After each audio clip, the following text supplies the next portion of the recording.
Ang aking pamilya. Kwento ni Genaro Gojo Cruz. Guhit ni Lyra Abueg Garceliano.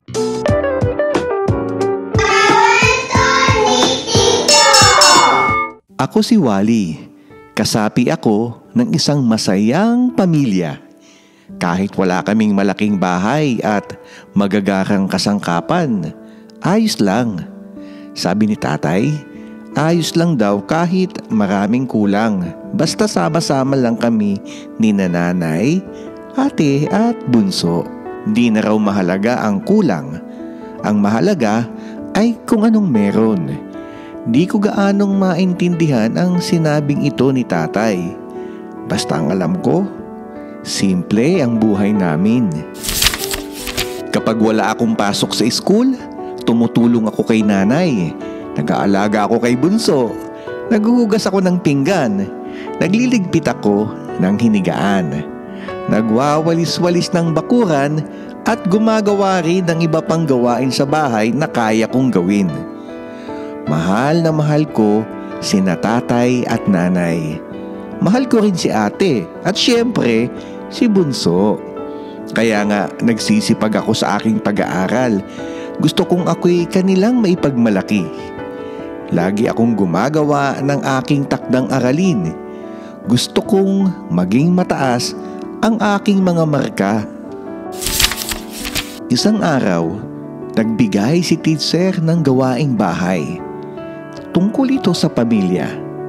Ganito ang nasa pisara na aking kinopya. Takdang aralin. Humanap ng larawan ng iyong pamilya. Idikit ito sa notebook. Sa pamamagitan ng ilang pangungusap, ilarawan ang bawat kasapi ng iyong pamilya. Pagdating ko sa aming bahay, agad kong hinanap ang photo album namin. Pinili ko ang pinakamagandang litrato ng aming buong pamilya. Natuwa ako sa aking nakita. Isang larawan ng aming buong pamilya. Kasama pa sa larawan sina lolo at lola. Kasama rin si Kuting na noon ay kay liit-liit pa. Espesyal ang gagawin kong gawaing bahay. Idinikit ko ang litrato sa aking notebook. Naisip kong hindi ko lang ilalarawan ang aking pamilya. Gagawa pa ako ng tula para sa bawat isa sa kanila. Kauna-unahan ang espesyal kong tatay. Si tatay. Sa tuwing darating si tatay sa hapon, mula sa maghapong pagtatrabaho, agad ko siyang sinasalubong at ako'y nagmamano. Maruming-marumi sa grasa ang kanyang kamiseta. Litaw na ang malalaking ugat niya sa braso. At halatang pagod na pagod siya. Maglilinis siya ng katawan at magpapalit ng kamiseta. Naaawa ako kay tatay, kaya ayokong maging istorbo sa kanyang pamamahinga. Minsan, may isang engkantada na biglang sumulpot sa aking panaginip. Inalok niya ako ng isang bagong tatay. Nag-oopisina at nakakurbata pa. Hindi ko tinanggap ang tatay na iyon. Kailanman ay hindi ko ipagpapalit ang aking mahal na tatay sa panaginip at maging sa totoong buhay man. Kasunod ang idolo kong si nanay. Si nanay, idolo ko si nanay. Mahusay siyang magluto, pantay-pantay, at magkakasinlaki ang hiwa ng mga gulay. Simpleng hapunan ay nagiging pambihira dahil masarap magtimpla at magluto si nanay. At gaano man karumi ang aming mga damit, kanyang napapaputi na kasinlinis ng langit. Lukot man ang damit ay plantsadong maisusuot. Ang kanyang mga halamang gulay na tanim ay hindi nauubusan ng bunga. Kaya pansahog sa aming ulam ay hindi na problema. Idolo ko si nanay. Nakatutulog ako ng mahimbing dahil sa mga kwento niyang parang uyayi sa aking pagtulog sa gabi. Narito naman ang para sa aking maganda at ubod ng sipag na ate. Si ate, mabait si ate. Lagi siyang katulong ni nanay sa mga gawaing bahay at sa pag-aalaga ng aming mahal na bunso. Maganda si ate, kayumanggi ang kanyang balat, mapuputi at pantay ang kanyang mga ngipin. At kapag siya'y ngumiti, lumilitaw ang kanyang mga biloy sa magkabilang pisngi. Tunay na nakabibighani. Si ate ay maliit na guro para sa amin. Kapag mahirap ang gawaing bahay, tinutulungan niya ako. Sabi niya, ayos lang kung minsay nagkakamali. Dahil sa pagkakamali, matututo raw ako. Sa pagpasok sa school, si ate ang lagi kong kasabay. At kapag tumatawid kami sa kalsada, lagi niya akong inaakay. Idolo ko ang aking ate. Ang ate kong bukod sa maganda, ay ubod pa ng bait at sipag. Ang kasunod siyempre, ako. Ako si kuya. Ako ang kuya ni bunso. Kung araw na walang pasok sa eskwela, isinasama ako ni tatay sa pinagtatrabahuhan niya. Tinutulungan niya akong matutuhan ang ilang gawain niya. Masipag daw ako, sabi nila. Kahit sa mga gawain ni nanay, tumutulong ako. Sabi ni nanay, hindi na uso ang may gawaing pambabae o gawaing panlalaki. Kailangan lahat daw ng gawaing bahay ay matutuhan ko. Humahalili ako sa pag-aalaga kay bunso. Nagdidilig din ako ng mga halaman ni nanay. Kapag kami ni bunso ang magkasama, ipinakikita ko ang mga drawing ko sa kanya. Nagmana raw ako kay lolo na magaling mag-drawing at magpinta. Ang kay lolong mga kamay, ako raw ang nakamana. Siyempre, sunod ang aking mahal na bunsong kapatid na si Buknoy. Si bunso.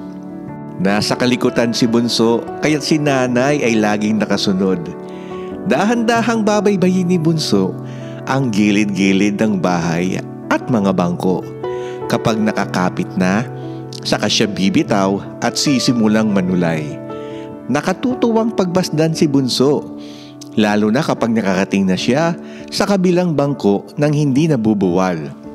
Dahil sa sobrang tuwa ni nanay, bubuhatin niya si bunso at pupupugid ng halik.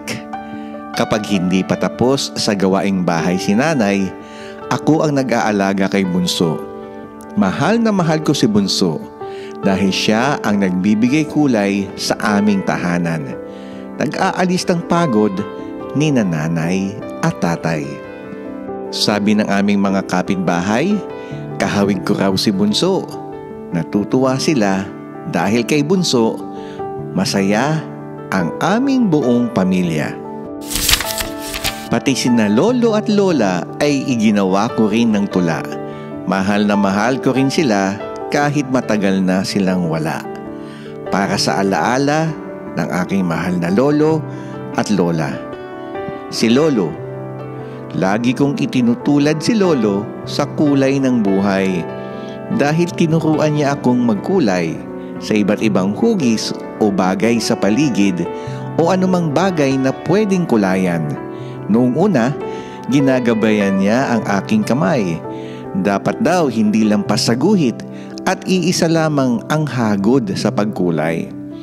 Tinuruan din ako ni lolo ng pagpili ng tamang kulay para sa katawan ng tao, sa mga prutas, puno at kapaligiran. Kailangan daw ng tiyaga sa pagkukulay.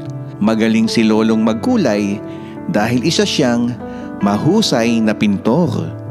Alam kong nandoon si lolo sa lahat ng bagay na may kulay. Hindi ko siya makalilimutan kailanman dahil siya ang nagbibigay kulay sa aking buhay. Si Lola. Matagal nang wala si Lola, ngunit ang kanyang mga kwento ay nananatiling buhay sa aking alaala. Marami siyang ikinukwento tungkol sa mga kagandahang asal at mga kababalaghan na nagpapatulog sa akin. Sa gabing ang mga bituin ay kumukuti-kutitap at tila ngumingiti sa akin. Lagi kong naaalala si Lola, ang kanyang mahaba at puting buhok, ang kanyang tinig na tila musika sa tainga. Lalo na ang kanyang mga kwentong nagpapaalala na may laang gantimpala ang mabait at masunuring bata. Huli, si Kuting. Iginawa ko rin ng tula si Kuting dahil bahagi rin siya ng aming pamilya. Para sa aking mahal na si Kuting. Si Kuting. Maliit lamang siya noong dumating sa aming bahay kaya pinangalanan siyang Kuting ni nanay. Ibig sabihin, munti o katiting. Hindi ko nakalilimutang pakainin si Kuting dahil siya ay nakatutuwa at mabait na alaga. Maliksi si Kuting, laging nagpapatalon-talon sa mga istante at pasimano. Gaano man kataas ang bubungan, kanyang naaakyat. Mahilig siyang makipaglaro sa amin ni Bunso. Habulan ang kanyang gustong-gusto. Kung minsan naman ay taguan. Saan man kami magtago ni Bunso, agad niya kaming nakikita. Pambihira talaga ang kanyang tila kristal na mga mata. Tuwang-tuwa akong natapos ko ang mga tula kahit medyo mahirap. Tiyak na matutuwa si teacher dahil kakaiba ang ginawa kong paglalarawan sa aking pamilya. Kinabukasan, maaga akong pumasok sa school. Sabik na sabik kasi akong ipakita kay teacher ang pinaghirapan kong gawaing bahay. Pinuri ni teacher ang aking mga tula. Hiniling pa niyang basahin ko ang mga ito sa harap ng klase. Nagpalakpakan ang aking mga kaklase nang matapos kong basahin ang mga tula. Totoo ba ang mga nasa tula mo? Tanong nila sa akin. Sagot ko'y, siyempre naman. Sabi nila, isa raw akong makata na magaling sumulat ng tula. Ipinabasa ko rin kay nanay at tatay ang aking mga tula. Tuwang-tuwa si nanay. Napabilib ko rin si ate. Binasa ng malakas ni tatay ang aking mga tula at pakumpas-kumpas pa siya na parang tumutula sa entablado. Nagtawanan kami ni nanay, ate at bunso. Alam kong natutuwa rin sina lolo at lola kahit wala na sila. Pati si Kuting ay tuwang-tuwa, ngiyaw ng ngiyaw. Tuwang-tuwa ako dahil napasaya ko ang aking pamilya, ang nag-iisa at mahal na mahal kong pamilya.